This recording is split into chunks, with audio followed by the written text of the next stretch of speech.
Good afternoon, everyone. New type of auroral plasma jet seen in the skies last week. Highly charged blue aurora is roaring down to the planet's surface at the same time. This takes us right back to ancient Chinese cosmology and Pangyu creation myths. That is the explanation of the Birkeland current. The dragons are the representation of this. Top image, low voltage. Bottom image, high voltage. The legend had to be so encompassing that it could go from the microcosm to the macrocosm. On the right, Fu, Shi, and Nuwa. Notice the circles at the top and the bottom. Those are cross sections of the Birkeland currents with the filament streams. The explanation of the creation of the universe, both magnetic and electrical, intertwined in these creation myths. They've also left us clues about the intensity of these currents coming to power our sun and the effects on our earth, all revolving around the Yunlong, top image cloud dragon, or the bottom Fenglong, which is the wind dragon. High solar wind pressure, high solar activity. Right images, Sapphire, which now we can blend modern plasma physics with ancient cosmology. Dotted pattern that actually represented the phase shift in the sun. This is encoded in the Matsu temples. And when we look at the Sapphire Project, in their chamber environment, we see the exact same dots in the hemispheric lines, north, south, and the equatorial bands. Ulysses showing our solar wind is decreasing. And on this phase shift, there's going to be an energetic release.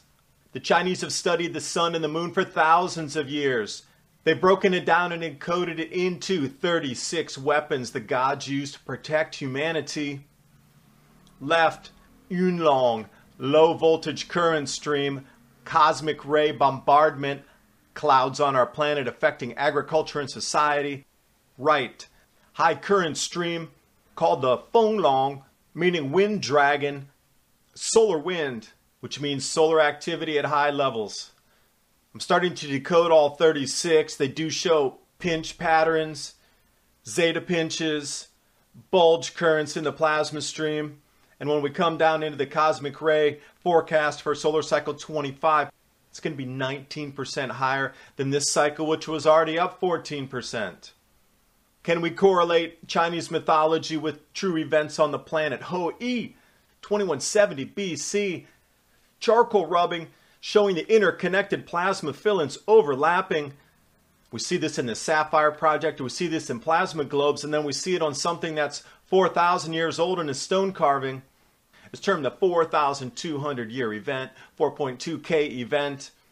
Crows in the sun. This is standard throughout Asia. Are they signaling a temperature shift on the surface of the sun where these coronal hole streams will become visible to our naked eye as the actual luminance of the sun changes in a grand solar minimum? Chinese mythology also encompasses plasma filaments touching from the sun to the Earth's surface. Shepard, Zarkov, and Zarkova's work with canceling hemispheric effects, ushering in a grand solar minimum. And when we get a wave state change, we get a phase state change as well. And it's my firm belief when the solar wind pressure drops below 36%, as in the protector weapons, that 36 is so encoded in Chinese mythology that 36% is it. When it drops below that 36%, the sun is going to unleash an EMP toward the Earth 2019-ish. And while you're watching, please remember to subscribe to Adapt 2030.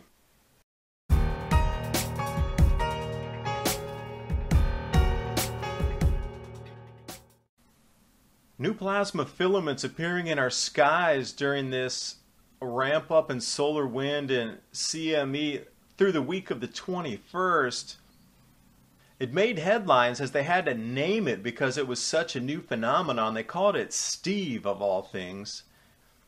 And during those same days, these intensely charged blue aurora reaching so far into the heavens that it actually looks like a cosmic dragon stream coming down with a tail. Now when we see events like this, we need to go back into the creation myth of the world of the Chinese. Pangyu created all that we know. It was the way that the Chinese encoded the Birkeland currents that are forming the galaxies along the strings of pearls. and all the stars throughout the heaven. Different parts of his body became different things. And this is where the emergence of the dragons come from. These are the representations of Birkeland currents. And they've done this so it has existed for thousands of years and has not changed. In their culture, the top is a representation of low voltage. The bottom is a representation of high voltage in these Birkeland currents powering our star. Now, in the beginning, there was darkness everywhere. We've heard that before in so many creation myths. Suddenly, like a big bang happened, and the way they explain that everything was separated, they're trying to explain the positive and the negative charge here. So it was ingrained in their myths as well. And then the cosmic dragon was in the egg for 18,000 years. That's an interesting number because 8 plus 1 is 9. So not only can this explain from the microcosm to the macrocosm, from all the way from the atom up into the electric sun model, and the positive, negative charge of everything in existence across this entire universe, magnetic field lines, everything else can be explained through this single legend. It's my firm assessment that the ancients knew what field-aligned currents were. They were part of a previous society that was passed down this information. They did not start from scratch. They had the previous celestial encyclopedia, if you will, of the movements of the heaven and the earth and the cycles we repeat, passed down for tens of thousands of years from the previous collapsed civilization. And the Pengyu legend continues. After Pengyu died, his left eye became the sun, his right eye the moon, the head the mountains, the blood the rivers, the muscles the fertile land. This takes us right into plasma geology. They're explaining electrical discharge and also formation of stellar bodies through electrical influence. Also, the dragon can be interpreted in a second layer of meaning, the rotation of the magnetic field in a curving path. This is an image I took on a Matsu temple. This is a Yunlong, a cloudy dragon. Now, usually these field-aligned currents should be equal, but I do believe something ushering in a grand solar minimum. There's a shift in the voltage of the current in one of the streams, which one overpowers the other. And the effects of that also in the lab, I would bet, would either be cosmic rays or some sort of nucleation where water could form. That brings us all the way right into star water. The rotation of our sun through the interstellar medium. And another set of legend in Chinese cosmology, Nuwa and Fuxi.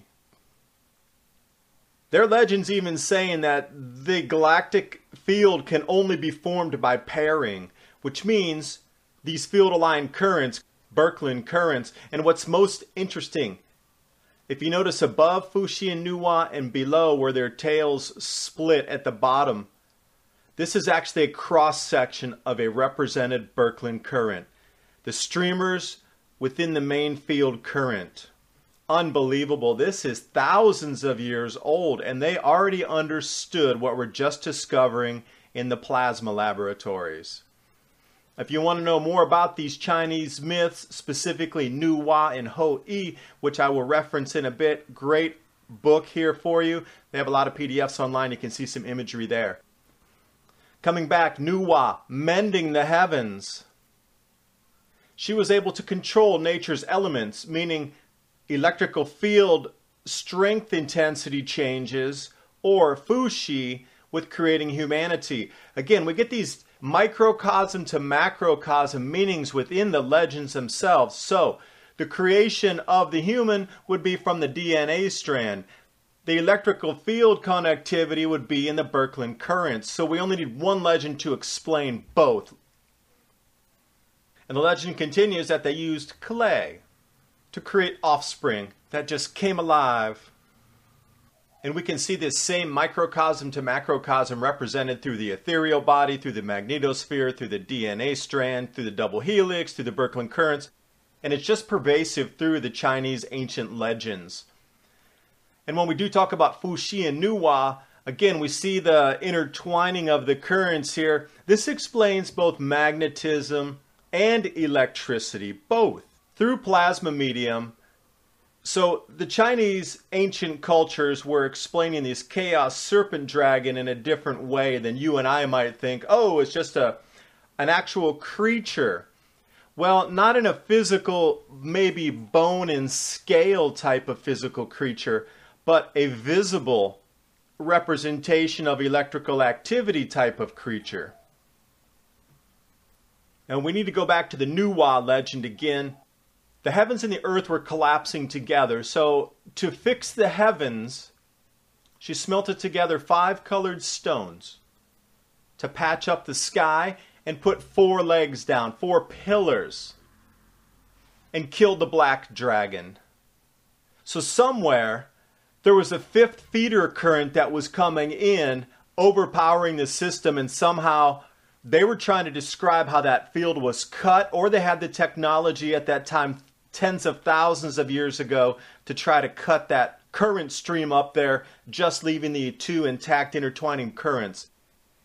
This comes back into the water dragon again, overpowering on a current stream somewhere.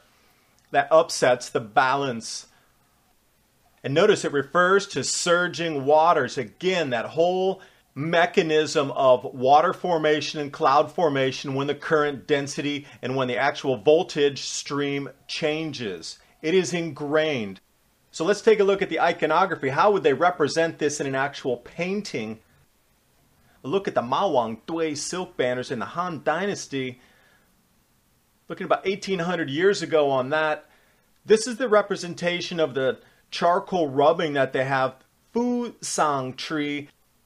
This is supposed to be the depiction of the story of Ho-I shooting 9 suns out of the heaven. Center of the tree, intertwining plasma currents.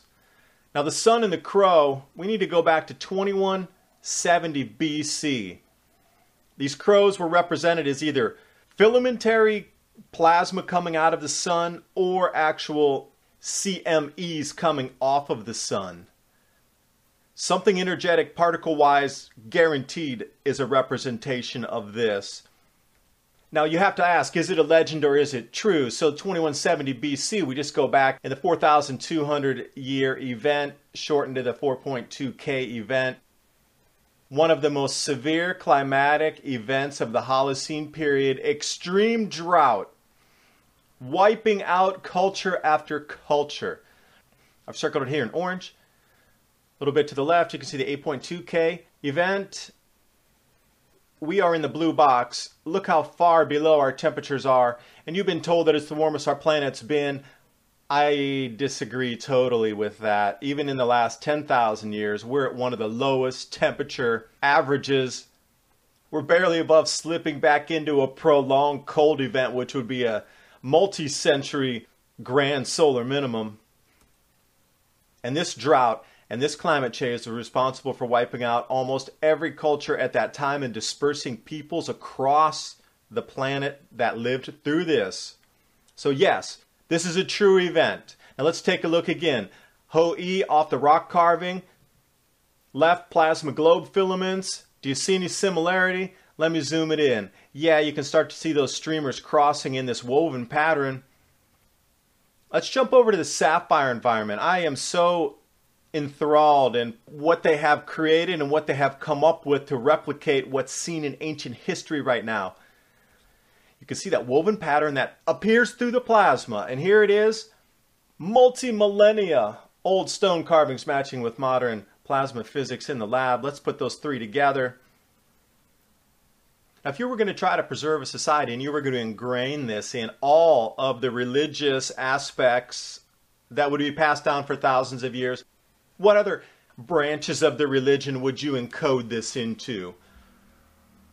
Well, we look at these 36 weapons used by the gods to protect humanity. In Chinese, it's called 三七六指示. Now, you can divide these into 2 sets of 18. One set is the Yunlong on the rainy dragon grand solar minimum side, and the other 18 represent the strong solar wind, high solar activity side.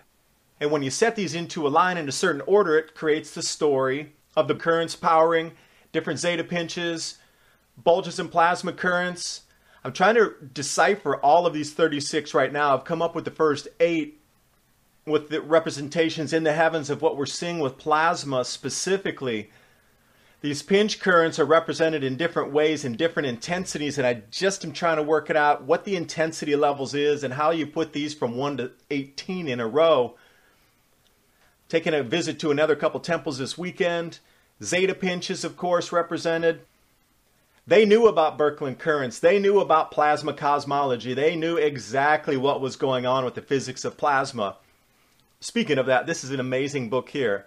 Anthony Peratt's book. I highly suggest diving into this one and taking a look, as well as visiting the Sapphire Project to see what they have done with their lab, recreating ancient history in a chamber. Now, the Chinese have been following the sun for thousands and thousands and thousands of years. It is center to the culture itself. Left is the sun, right is the moon. Now, they also knew about primer fields. Now, if you're going to try to warn a society for the future, you're going to absolutely put this in the largest place visible to make sure that it always stays and always is passed down when they build a new temple. On the outside of the walls, you're going to see exactly this, time and time and time and time and time again. These dragons are the currents. Plasma streamers going up. Left is a high activity sun. Right is a grand solar minimum. You can see how very different they are with the intensity coming off. This is how they represented current density and voltage 4,000 years ago. Enter the Sapphire Project. In these temples, I was shocked after I saw the Sapphire's images here. Temple left, Matsu Temple. This is the cloud dragon. They actually talk about a phase shift in the sun where the color of the sun changes dimmer, ushering in more clouds. That's why the water is pouring out of the mouth of the dragon. I'll zoom in a bit so you can see what happens with the sun. But in the bottom, we have the wind dragon, the Fenglong, which is high solar activity, high society, a lot of agricultural development, art, literature. But when you look at what happens in the sapphire environment in their chamber, they can replicate the exact same things that's shown in these temples. Now we're getting real interesting here. Notice the dots on the sun. Left is the active sun, right is the water dragon pouring that onto the sun, extinguishing the power, reducing the power, changing the color. Even notice the color change in there. And this is standard whenever you go into a temple. This is standard. You're going to see the same thing again and again and again. So there's a different Matsu temple that I went to. These are on the walls. Left wall is... Then when you go inside of these Matsu temples, you're going to get in, and on the left wall is the top photo. There's 15 of these deity figures going down, and the sun is in a different state than it is on the right wall with another 15 figures. There's a total of 30 of them. This is a time measurement. I really believe that these 30 are divided by 12-degree arcs in the way that our planet transits through, or our galaxy transits through, or our sun transits through the heavens. They've marked it out with this 12-degree difference, which ushers in different electrical fields. And I'll bring you right over to the Sapphire Project. Check out this video. It shows everything I'm talking about for you. It talks about these anode tufts spin. Those are the little nodules that you see made of light. Sometimes they would spin around the pole. Other times they would spin around the equator. And then putting these two side by side, you can clearly see what I'm getting at here. The top is the low solar activity. The bottom is higher solar activity. You can see the number of dots is changing, and it's variable in the hemisphere. Equatorial band is where this changes in the numerical dot values seem to be across the Matsu temples. And then we get into the Sapphire Project, and you can see how it takes the northern hemisphere or the equatorial bands. Now, you have to use a little imagination going back and looking in these temples here. So instead of having a little rock dot that doesn't make sense, let's take one of the sapphire images and overlay it. That's what the sun would look like with the Yunlong extinguishing it. Again, this is a representation of the Birkeland currents, one of them overcharging or overpowering the other one, there's a specific phase change that ushers in more galactic cosmic rays, more water. And this is how they would show you something like this thousands of years ago. But now we know exactly what it's all about with these anode-cathode displays. So let's put all three together here. Top Matsu Temple, bottom stone carving, all of them in low solar activity phase, and then the dot center below the dragon, that is from Sapphire. There's a direct match there. They were warning us and explaining to us these go in cycles. And instead of, let's just take a couple Sapphire images here and dump them right into where the sun should be. Or we can go side by side. This is what the ancients were trying to represent, this phase shift in different states of our sun's electrical output. So coming to the forward age right now, Ulysses did several orbits around the sun. And what it found was solar wind decreasing and cosmic rays increasing. The solar winds are diminishing. So in 1998 it was at 100%. And then 2018 it's supposed to be at 40%. So approximately every 10 years it's losing 30%.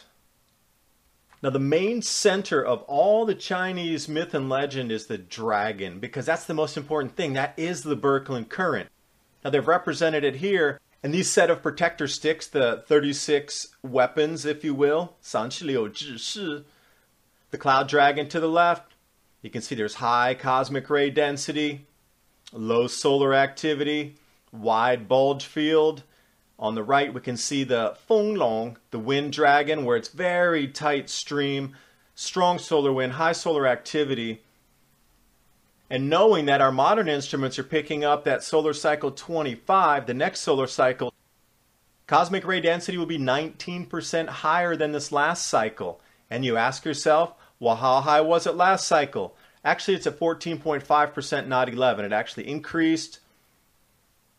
So this is going to usher in a very cloudy planet, absolutely electrically connected. We are going to start to see things so strange in our atmosphere.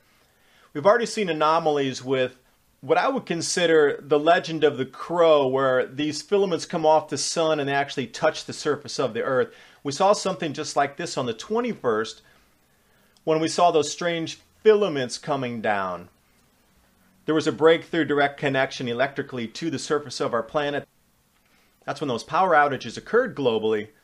So you can expect more highly charged particles entering the atmosphere. Now, with these red sprites, was that something that stayed visible instead of milliseconds? It stayed visible for minutes? Is this the kind of change we're talking about in particle density and charge increase?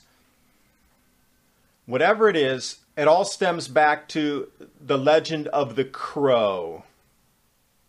And the crow is represented throughout Asia again and again and again. In Korea, it's the Samjoko. In China, it's the Jinwu. Now, these legends originate from the Yangtze River Delta area, which had several disasters. I think 1920 BC was another inundation in the Yangtze River area, but these bird motifs have been excavated 5000 BC. So we're looking at something 7,000 plus years ago. Now, we know through modern instrumentation that our sun goes through UV intensity variations over the regular 11-year solar cycle. So when it goes into a grand solar minimum on a 400-year cycle, what's it going to look like? Well, Rolf Wittje, talking about the density field falling back to somewhere close to ice age levels that will usher in an absolute change of color on the sun. Instead of having this bright yellow 5000 K plus, it's going to drop down into something around 4000 K, and the entire surface of the sun should dim slightly. When this happens, or the ancient legends talking about these coronal holes being visible to the naked eye or with a simple telescope, because of the colors change on the surface of the sun because of the decreased Kelvin output. Now, when we look at the sun crow in the Chinese mythology, they actually talk about two plasma currents going from the sun touching the earth. And then because the crows would descend, Shihe did not like that and then covered their eyes to prevent them from doing so. Now, is this talking about covering, is that going darker as in a representation of the sun becoming a different color downward into a darker spectrum? And I'll bring you back to Sapphire in the center. Left is 2,800-year-old stone carvings, representations of the crow and the sun, center Sapphire. To the right is what my best representation I could find of what the crows eating the ground sun or the spring grow intertwined plasma filaments. And that comes right back to that 2170 BC story about the crows in the sun with Ho-E and this massive climate change event that occurred at that time. We're seeing new plasma jets in the sky. Solar winds are diminishing absolutely and should be down to around 36% around 2019. We have petroglyphs showing us sinusoidal waves and different types of electromagnetic waves carved in stone, literally. And all this points to one single thing, a phase shift in our sun. So I'm going to take you back to the Sapphire Project once more, and I'm going to intertwine it with Shepard, Zarkov, and Zarkova's work. Now, Shepard, Zarkov, and Zarkova, we're talking about the dynamo on the sun with an interference pattern in the hemispheric rotations.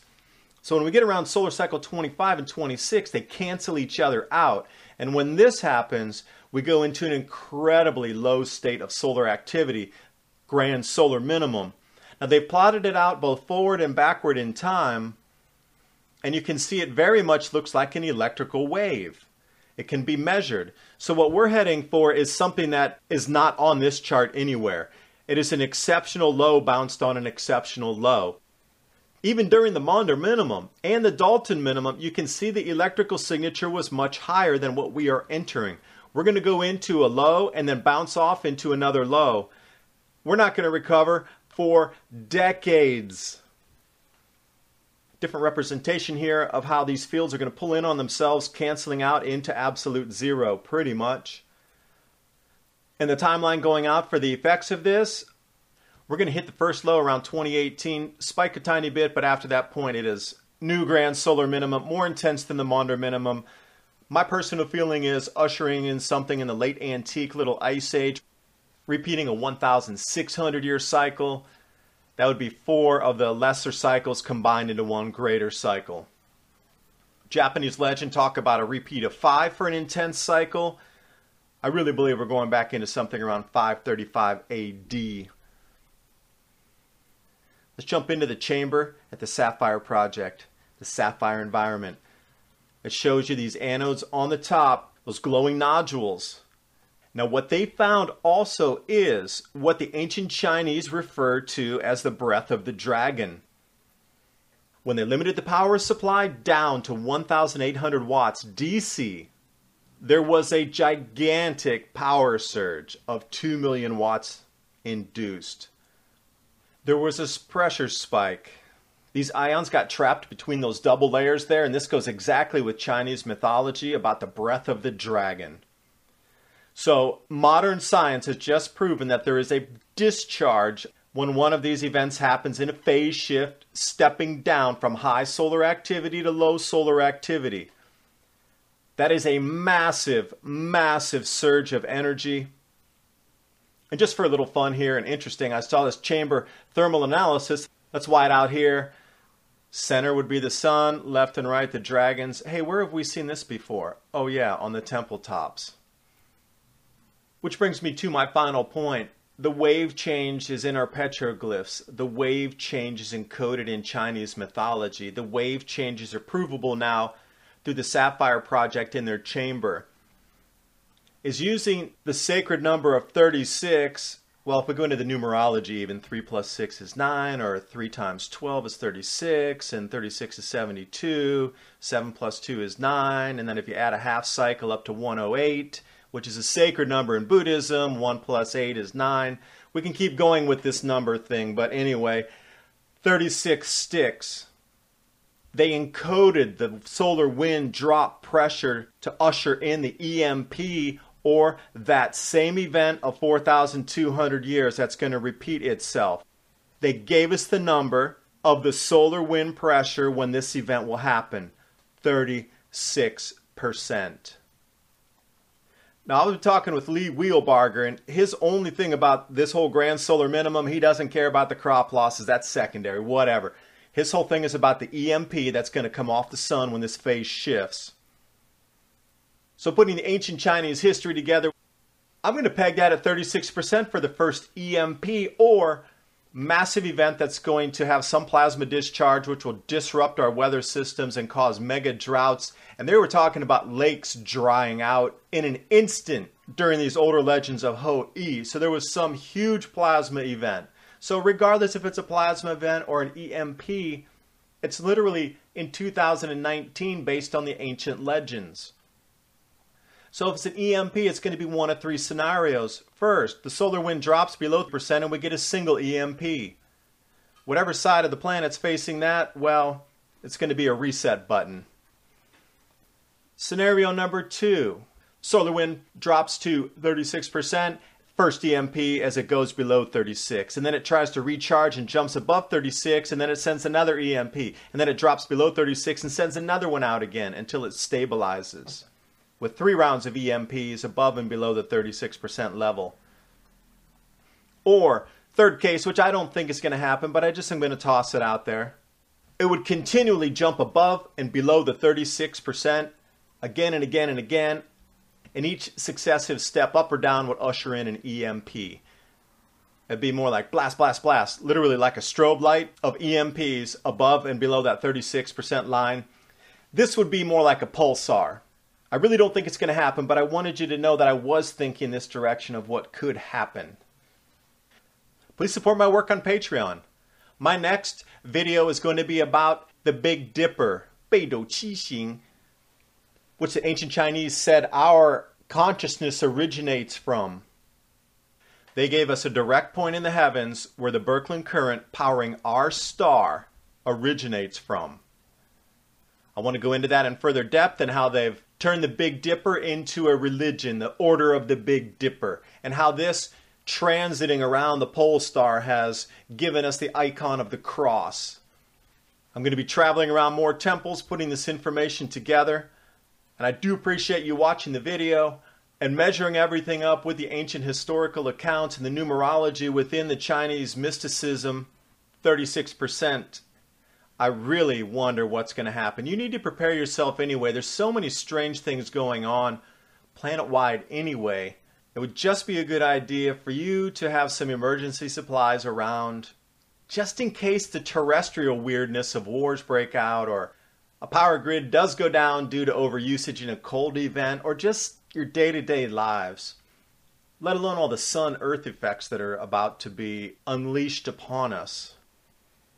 But I wish you all the best of luck, and as long as the power stays up, I'm going to keep bringing you videos like this, along with my regular Adapt 2030 grand solar minimum effects on the planet of our weather, crop losses, etc. that we see. But I really want to start delving more into the ancient mythology, the mystery schools, the Taoist worship, and these different types of things that a lot of people are unfamiliar with in the West. I've been living out here for several years. This is what I'm studying.